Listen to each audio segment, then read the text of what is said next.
Vamos seguir falando de notícias internacionais porque nesse final de semana, o presidente dos Estados Unidos, Donald Trump, ameaçou a cidade de Chicago com o envio de tropas da Guarda Nacional e agentes de imigração.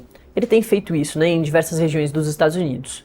Por meio da sua própria rede social, a Truth Social, o presidente publicou uma montagem em referência ao filme Apocalipse Now, que é ambientado na Guerra do Vietnã. Trump disse que vai resolver o problema da criminalidade de Chicago, que é uma das cidades mais perigosas do mundo, segundo ele. Quase imediatamente, o post foi repreendido pelo governador do estado de Illinois, o J.B. Pritzker. Ele disse que o estado não vai ser intimidado por Trump. Essa publicação do presidente segue uma série de declarações contra cidades governadas por democratas. Desde o último mês, o governo Trump mantém a Guarda Nacional em Washington. Em junho, as tropas foram enviadas para Los Angeles. No post, Trump faz referência também ao Departamento de Guerra, que até a última sexta-feira era chamado de Departamento de Defesa. A mudança na nomenclatura, segundo Trump, é importante por resgatar a tradição histórica do país, porque foi com este nome que os Estados Unidos atuaram na Segunda Guerra Mundial. A medida ainda precisa ser aprovada pelo Congresso. O Departamento de Defesa foi criado em 1947. A estrutura substituiu o antigo Departamento de Guerra e, desde então, passou a ter sob a sua alçada as Forças Armadas norte-americanas, com sede no Pentágono. Para conversar comigo sobre essa e essas outras notícias internacionais que eu falei aqui, eu chamo agora o internacionalista e chefe do Departamento de Relações Internacionais da Unifesp, o Rodrigo Medina. Rodrigo, bom dia, prazer te ter aqui de novo no Acorda Metrópolis. Trump, mais uma vez, portanto, coloca a força nacional contra a sua própria população. É sempre tenso e polêmico quando um presidente toma uma atitude dessa, né? Bom dia, Natália. Bom dia, espectadores e telespectadores. Nós estamos falando aqui do que pode ser um dos pontos de maior tensão na política interna norte-americana hoje. Chicago, nós bem sabemos, tem centralidade em vários processos políticos importantes para a fundação do próprio Estado norte-americano e a definição das suas linhas mestras, né? À guisa de exemplo, a gente pode considerar a luta por direitos civis, não é? Os distúrbios de Chicago, como adentraram a uma escrita da história oficial, tem essa condição de centralidade do que a gente pode dizer seja a vida política norte-americana na luta por direitos, né, de suas minorias sociais primordialmente.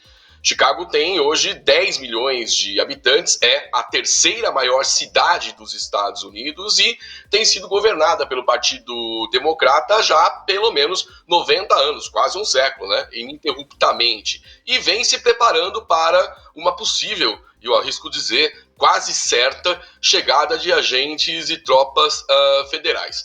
Trump vem ameaçando expandir esse modelo de repressão federal contra as cidades, sobretudo lideradas pelo Partido Democrata, não é? O próprio governador de Illinois, o J. Pritzker, tem se referido a uma iminente invasão federal da cidade, como já teria ocorrido em Washington e Los Angeles. E Chicago, outras cidades governadas por democratas, têm sido constantemente usadas pelo governo de Trump como exemplo de cidades mais violentas, mal governadas por democratas, né?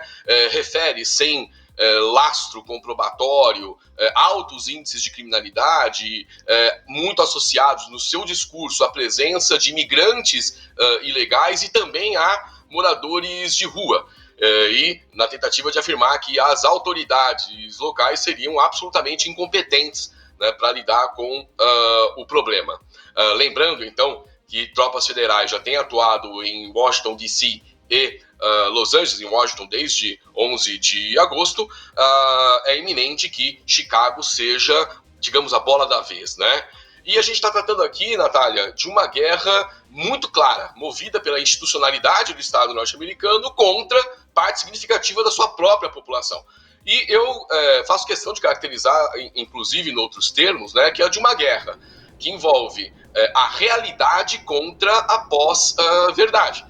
Porque ao conclamar um esforço urgente para combater o crime, as autoridades, refiro-me aqui do governo de Illinois, também da cidade de Chicago, tem demonstrado estatisticamente uma redução desses índices, né? Um declínio no número de homicídios, de violência armada, né? E de crimes contra o patrimônio, sobretudo roubo.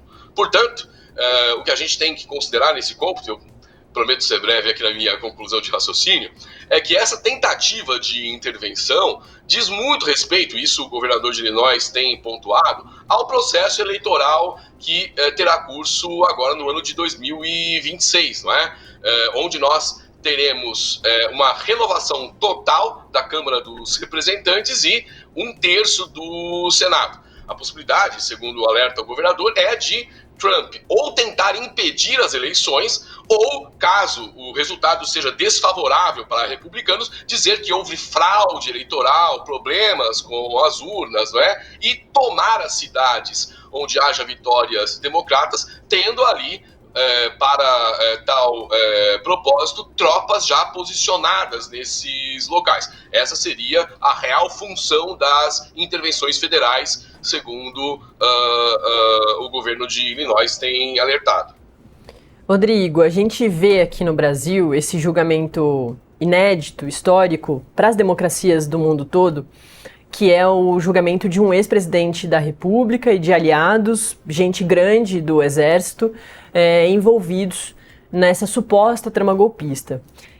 Estou fazendo esse paralelo porque, de acordo com o denunciante, que foi a Procuradoria-Geral da República, o ex-presidente Jair Bolsonaro ele foi o líder dessa trama toda e ele tinha 3 frentes ali rápidas de trabalho, resumindo o esquema ali, que era de passar desinformação, então informações falsas, através de diversas pessoas e dispositivos, gerar o caos social, para daí ele conseguir as medidas de exceção, ou seja, aplicar o golpe, se manter no governo e tudo mais. Estou fazendo esse paralelo porque o que você comentou sobre Trump lembra bastante, né? É a desinformação para justificar a atuação de é por causa disso que eu estou defendendo a democracia, e aí faz o que bem entende. É mais ou menos a mesma coisa, né, Rodrigo? Ou pelo menos as mesmas estratégias. Parece isso? Essa é uma boa comparação? Sim, eu tenho lembrado, sempre que é possível, que essa extrema-direita, essa nova ultra-direita, porque ela tem componentes muito assemelhados à extrema-direita dos anos 1930 e 1940, né? Não que sejam propriamente a mesma coisa, mas há pontos de contato. Então, essa nova extrema-direita, repaginada às luzes da crise estrutural do capital, de um consenso de ultra-direita, ultra-neoliberal, então um casamento entre ultra-neoliberalismo e extrema-direita que agiganta forças no espectro internacional para muito além da dia de Bolsonaro-Trump. Refiro-me ao governo de Viktor Orbán na Hungria, Liga do Norte na Itália, o Partido pela Liberdade na Holanda, enfim, a Frente Nacional Francesa, a Alternativa para a Alemanha e outras forças.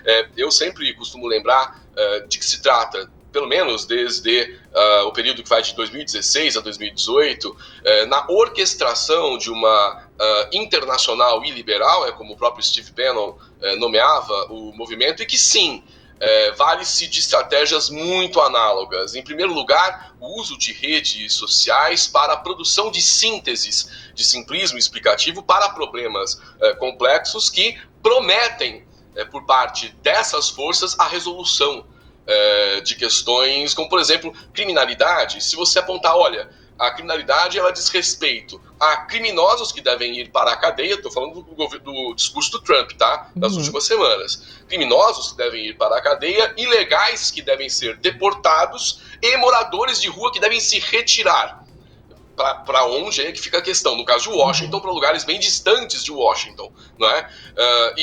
Evidentemente, criminalizando miséria, pobreza e desemprego e a situação de deslocados que constituem força de trabalho absolutamente fundamental para a economia norte-americana hoje. Então, existe esse conteúdo de pós-verdade associado a uma série de negacionismos científicos, por exemplo, não é? E outros conspiracionismos, não é? Que fazem parte já, podemos dizer, de uma cultura política norte-americana que tem sido exportada para várias outras realidades. O contexto da pandemia mundial de Covid-19 oportunizou muitas dessas elaborações, né, do plano fantasioso, ficcional, né, absolutamente deslocado da realidade, plasmaram comportamentos políticos afeitos a essa extrema-direita, que, capitalizando essas bases sociais de apoio, foram guindadas às mais altas estruturas de poder em diversas realidades. Então, sim, há esses pontos de contato. E há também uma referência ao caso recente, né, da derrota eleitoral de Javier Milei no legislativo argentino, não é? Uma questão muito clara, o enfrentamento dessas teses fantasiosas do conspiracionismo comum a esses poderes e elementos da própria realidade concreta, que, vendo-se frente à incapacidade de essas promessas reduzidas a sínteses de textos de redes sociais serem cumpridas para lidar com problemas como miséria, desemprego e fome, não é? Vêm as classes subalternas, não é? Se organizando também para a superação dos seus problemas. Bom, no caso da Argentina, muito pontualmente, o peronismo não está morto, como alguns quiseram supor. Não é? E enfrentamentos tendem a haver em diversas dessas realidades. Por exemplo, o prefeito de Chicago, não é? Por decreto, tem tentado proteger o povo de Chicago de tropas federais, né, sobretudo os agentes do Departamento de Deportações, né, e a própria Guarda Nacional, chegando inclusive a indicar o uso de caminhões do poder municipal para tentar fechar rodovias e impedir o acesso à cidade. Portanto, invocando uma luta contra a tirania para fazê-lo. Portanto, nós temos uma quadra histórica bastante decisiva para os destinos do mundo, né, que envolve o enfrentamento das subalternidades, né, a essas estruturas de poder de violência institucionalizada. Foi ótimo já citar o Milei, porque eu queria te perguntar sobre isso, né? Sobre o quanto o peronismo está bem vivo, na verdade, né? Derrotou o Milei em Buenos Aires e na província, né? Que não é só Buenos Aires, mas abarca ali algumas cidades importantes dessa região metropolitana em volta da capital.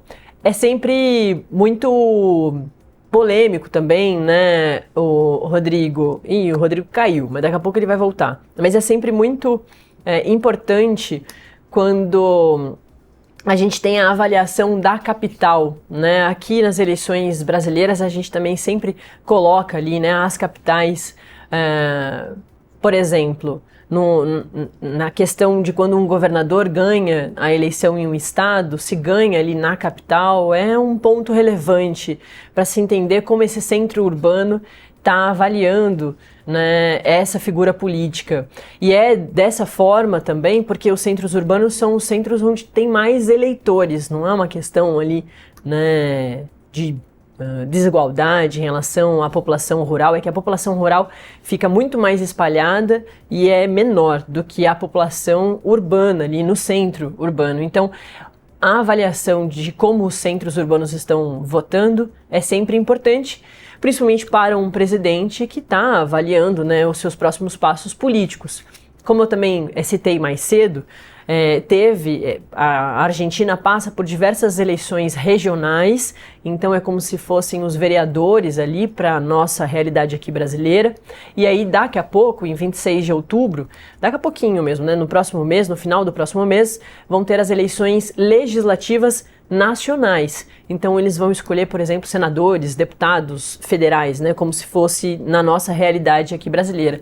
Rodrigo, você voltou agora, eu estava comentando sobre o quanto é importante os centros urbanos, que são os centros com maior número de eleitores, a avaliação de como esses centros urbanos a opinião pública e como eles vêm votando. Então não deixa de ser um ponto de bastante preocupação para o Milei, porque estão chegando as eleições nacionais e, claro, ele é uma figura que quer continuar no poder, quer sair para, enfim, reeleição num futuro. Então é uma situação bem complicada, é isso, né? Ele está sendo aí, a irmã dele, tiveram aqueles áudios vazados, está sendo investigada aí por corrupção, então é tudo muito complicado, não é um momento bom para o Milei, né? A crise desvela a total incapacidade de articulação política para lidar com adversidades e, sobretudo, com essas denúncias de corrupção, tendo ele optado pelo silêncio. Ao invés de tentar qualquer esforço para esclarecer a opinião pública, ele prefere atribuir as denúncias à oposição política, o que revela o que já era sabido por muitos, dado o histórico precedente dele de total ausência de participação, né, na vida política argentina. Ele não teve nenhum mandato eletivo, parlamentar, ao contrário de, por exemplo, um Jair Bolsonaro no Brasil. Isso aparece muito claramente agora, comprometendo reais possibilidades de concorrer à reeleição, né? Alguns setores da política argentina apostando no malogro das suas políticas econômicas e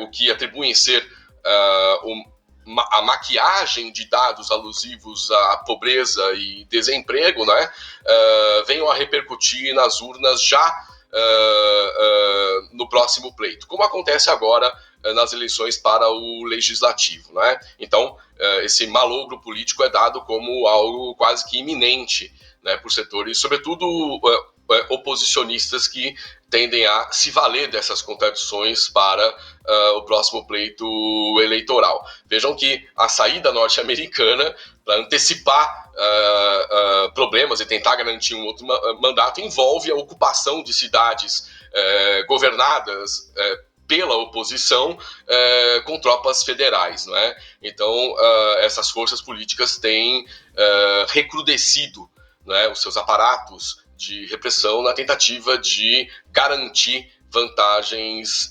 político-institucionais. Sobre aquela pergunta anterior, não é, acerca do processo judicial em curso nesses dias na realidade brasileira, em comparação com o que temos visto nos Estados Unidos, né, diz o quão importante é para o Estado e a sociedade brasileira levar ao banco dos réus os artífices da tentativa de um golpe de Estado, porque isso não tendo sido feito acerca da invasão do Capitólio nos Estados Unidos, o resultado da impunidade é exatamente o que nós temos visto. A tentativa agora de ocupação por parte de tropas federais de uma cidade que se insurge contra a tirania. Esse é o discurso do governador do estado de Illinois. Então vejam o alto custo em termos políticos sociais para a impunidade, como no caso da invasão do Capitólio. Então, seja como for, havendo as contradições que possam ser apontadas, né, tendo sido conduzido um processo judicial acerca do 8 de janeiro e a sociedade brasileira tomando parte desses procedimentos, né, que têm os seus julgamentos transmitidos pela televisão, algo que nos Estados Unidos acontece em raras oportunidades, né, nos coloca muito à frente para a resolução dos nossos problemas, né? Citando a capa de um importante veículo, né, o The Economist, que enaltece a atitude do Estado brasileiro e informa o quão penoso é para a sociedade norte-americana não ter passado esse passado recente ali. E é o que parece irritar bastante, né, Donald Trump e essas pessoas tão próximas a ele, né, integrantes do governo, que vêm muito atentos e apertando ainda mais essas medidas contra, principalmente, membros ali da Suprema Corte brasileira, né? Que na maior democracia do mundo, esse julgamento não aconteceu. E aqui no Brasil está acontecendo, com civis que quebraram a praça, os palácios da Praça dos Três Poderes, e também com o ex-presidente da República, né? Com gente da alta patente do Exército. Democracia mostrando que a justiça é cega, né? Não importa quem seja, precisa ser julgada caso tenham provas que mostrem que tentaram, né, contra o Estado Democrático de Direito. É isso que a gente vai acompanhar nesses próximos dias aqui no Brasil. Rodrigo, só para a gente encerrar, não tem como passar direto por Israel. Hoje a gente amanheceu com uma notícia tensa, triste, né, de mais um episódio trágico dessa guerra que se prolonga aí, né, sem agora, né, a gente consegue ver, toda semana tem algum novo elemento que mostra que o cessar-fogo não está próximo, né. É um ataque a um ônibus que deixou 5 pessoas mortas em Jerusalém. Sempre quando tem um ataque assim, né, numa cidade tão importante que não está no conflito como faixa de Gaza, é sempre também alarmante, né? É uma cidade que tem muito turista, as pessoas também usam ônibus, enfim. A gente vai receber mais informações ainda ao longo do dia. As informações preliminares são essas, a gente não sabe ninguém ainda reivindicou o ataque, né, nem Hamas, nem qualquer outro grupo, mas o que acontece é isso, 5 pessoas morreram nesse ataque a um ônibus, que é uma forma conhecida, né, de ataque ao longo aí da história de Israel, é sempre emblemático quando acontece. E é isso, Benjamin Netanyahu passou pela região ali, foi ver o que tinha acontecido e a gente espera mais informações, mas é mais um ponto aí de conflito nessa história toda interminável entre Israel e Hamas, que é uma guerra marcada por crimes de guerra, né, Rodrigo? Crianças morrendo de fome na faixa de Gaza, o início da guerra começa com um crime de guerra, diversos reféns, corpos de reféns ainda estão sob a posse do Hamas, enfim, e a população que sofre muito, né? Muito triste para a cidade de Jerusalém, para todos, né? Tanto quanto triste é a condição das crianças na faixa de Gaza e todos aqueles fragilizados, vulneráveis no contexto de uma guerra absolutamente assimétrica, né? E também que envolve elementos de irregularidade, porque não é uma guerra convencional, como a gente costuma caracterizar os conflitos interestatais e mesmo conflitos intestinos, né, civis. Não é também uma guerra, é um enfrentamento entre uma força instituída, não é, o Estado de Israel e suas forças armadas com terrorista, né, incrustado entre a população civil da faixa de Gaza, sobretudo, né, tendo os seus desdobramentos muito severamente atingido a população civil. E a gente pode ver nos atentados de hoje, não é? É claro que é uma condição bastante assimétrica, né? Até mesmo no quantitativo de mortos, mas também no manejo de utensilagem ofensiva bélica, porque é um exército instituído contra um grupo terrorista, né? Mas fustigando a população civil. Eu tive a oportunidade de morar em Jerusalém e lá fazer parte, né, dos meus estudos de formação sobre conflitos armados, massacres de genocídios. Ali eu pude ter contato com sobreviventes do Holocausto nas minhas pesquisas sobre esse tema, mas pude também tomar contato com tensões cotidianas, por exemplo, para coisas bastante triviais, como tomar um ônibus, porque essa estratégia ela é muito antiga.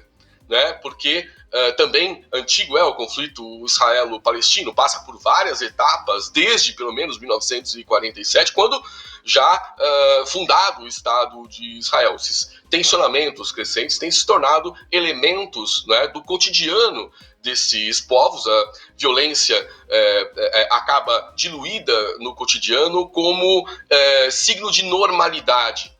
Então essas tensões elas podem ser percebidas no ar. Então o simples ato de tomar um transporte coletivo se torna algo muitíssimo arriscado, tanto quanto para o povo palestino.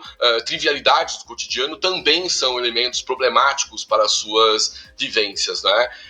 Mais uma vez quero lamentar a distância que temos de qualquer possibilidade de paz na região, por uma série de elementos que a gente já buscou pontuar aqui nas nossas análises conjunturais anteriores. É isso. E eu não podia deixar, mas é que outra guerra que é emblemática, acontece há muito tempo, e que a gente parece não ter também um cessar-fogo perto, é Rússia e Ucrânia, né? Trump tá ali tentando encontros com os três lá, com Estados Unidos como neutro nessa história toda, e Rússia e Ucrânia.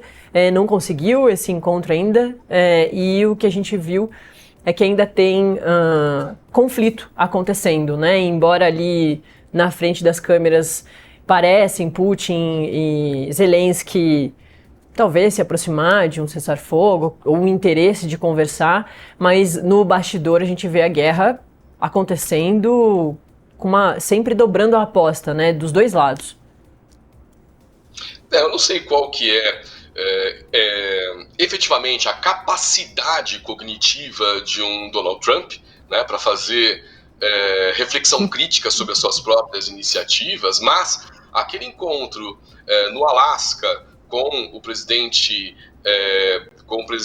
Vladimir Putin, que, enfim, longe de qualquer perspectiva de paz, logrou atender a interesses de Moscou em reposicionar a figura de Putin no espectro internacional, afastando da condição de pária internacional. E o intento de Moscou foi muito bem sucedido, né? Graças ao protagonismo, que não é nada neutro, da Casa Branca, em tentar compor a paz.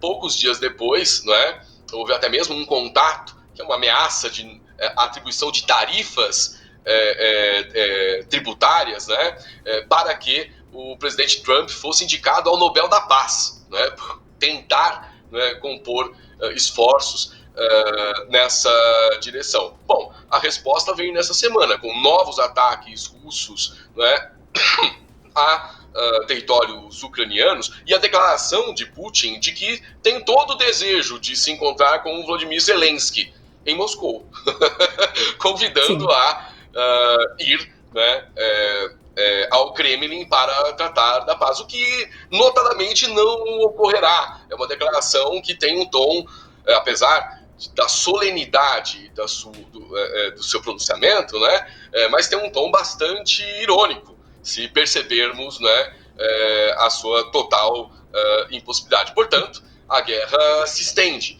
e na direção da tomada de todo o leste ucraniano, do que Putin não abre mão em absoluto. E tudo indica que terá êxito nesse intento, por quão demorado seja esse processo, porque o que estende a guerra, né, para o flagelo de todos aqueles envolvidos na sua consecução é o esforço engendrado, né, por países europeus, muito mais do que pelos Estados Unidos, de prover a Ucrânia de utensilagem bélica para estender o conflito. Agora, possibilidades de contraofensivas exitosas para que uma Ucrânia vença a guerra, tanto quanto uma entrada efetivamente da OTAN no conflito, né, porque a OTAN tem uma condição bastante conveniente nessa conjuntura, né? Nada indica que ocorrerá, muito provavelmente não, e a vitória russa é dada como certa para a maior parte dos analistas internacionais, né, estrategistas. A questão é quanto ao tempo da própria política internacional e os interesses europeus em estender o conflito armando a Rússia nesse intuito. Perdão, armando a Ucrânia nesse intuito. Exato. E Putin segue aí, né? Parece que nada o abala. Sim. Tá sempre plácido. Agora reposicionado, né? Exato. Plácido. Exatamente. E conversa com Xi Jinping da China, com Kim Jong-un da Coreia do Norte, vai no desfile, né, militar e tem reforçado, né, um pouco, o Xi Jinping tem reforçado esse discurso, né, de a partir do tarifaço, Donald Trump, o reforço, a importância do reforço do sul global, é o que a gente vê ali acontecendo e claro, tudo isso irrita bastante Donald Trump, que parece que com a atitude dele a coisa toda está indo para o outro lado, né? A China vem se fortalecendo e o Putin segue bastante forte também. Rodrigo Medina, nosso comentarista aqui de assuntos internacionais, chefe do Departamento de Assuntos Internacionais da Unifesp. Medina, é sempre muito bom, viu? Muito bom dia, bom trabalho e até a próxima. Bom dia, boa semana para todos nós, Natália. Valeu, a gente volta a conversar.